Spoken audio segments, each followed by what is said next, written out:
बिल्किस बानो को 6 महीने की प्रेग्नेंट, 3 साल की बेटी, परिवार के 11 लोग जिसमें उसकी मां शामिल, सबका रेप किया गया।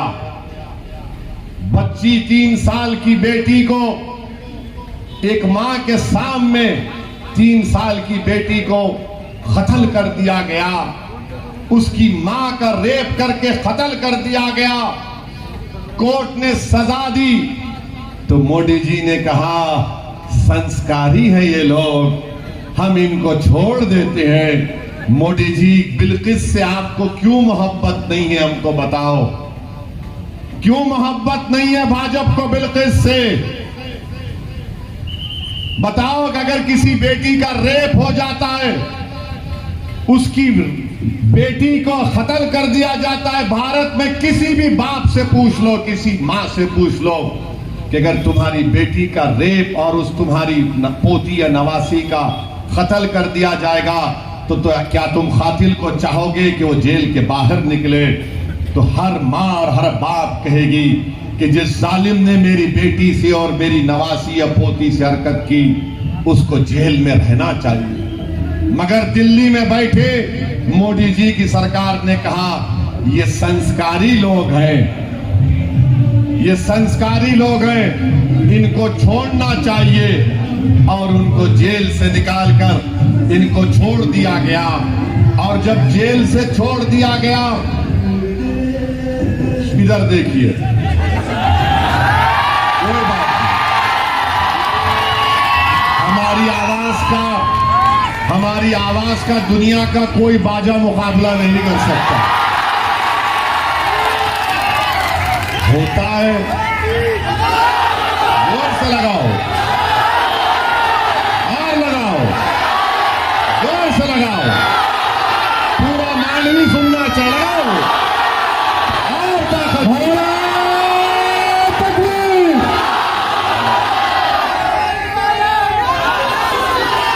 हाँ, अब वो गलती किया बाजा बजा के, उसका ही बाजा बज गया अभी।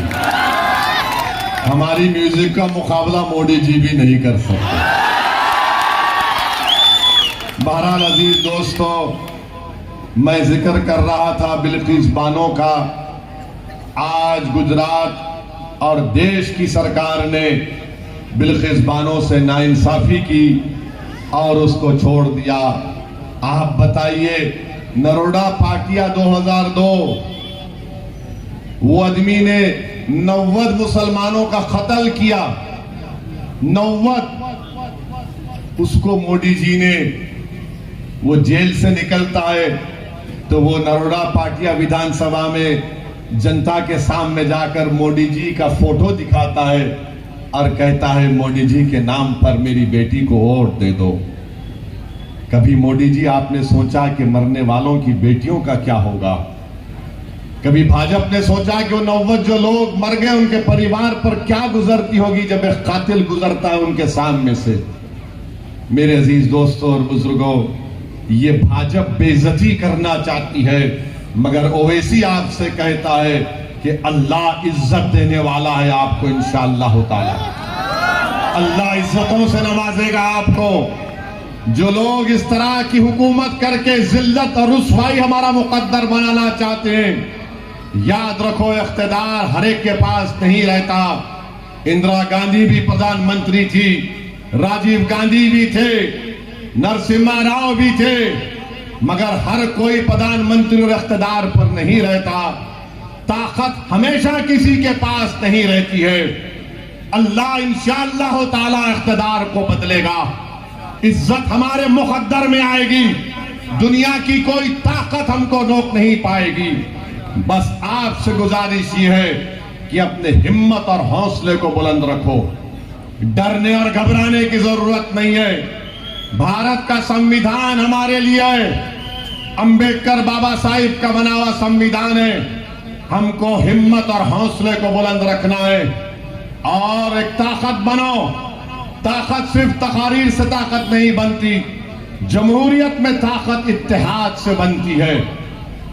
जमहूरियत में ताकत मुत्तहिदा वोट डालने से बनती है। जमहूरियत में ताकत जब आप यहां से हमारे कैंडिडेट को कामयाब करेंगे, वो आपकी ताकत होगी। सिर्फ तकारीर से ताकत नहीं पैदा होती मेरे भाई, सिर्फ जज्बाती तकारीर से आपसे इंसाफ नहीं होता। आपका काम यह है कि मेरी इन बातों पर गौर करिए। अगर मेरी इन बातों में सच्चाई है तो मेरा साथ दीजिए। अगर मेरी बातें तुम्हारे दिल के तारों को नहीं छूती हैं तो तुम मेरा साथ मत दो। अगर मेरी बातें तुम्हारे दिलो दिमाग पर, तुम्हारे आंख में आंसू नहीं लाती तो मेरा साथ मत दो।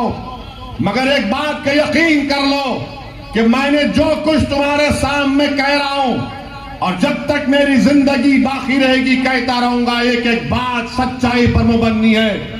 मैं सच और हक को तुम्हारे सामने बयान कर रहा हूं।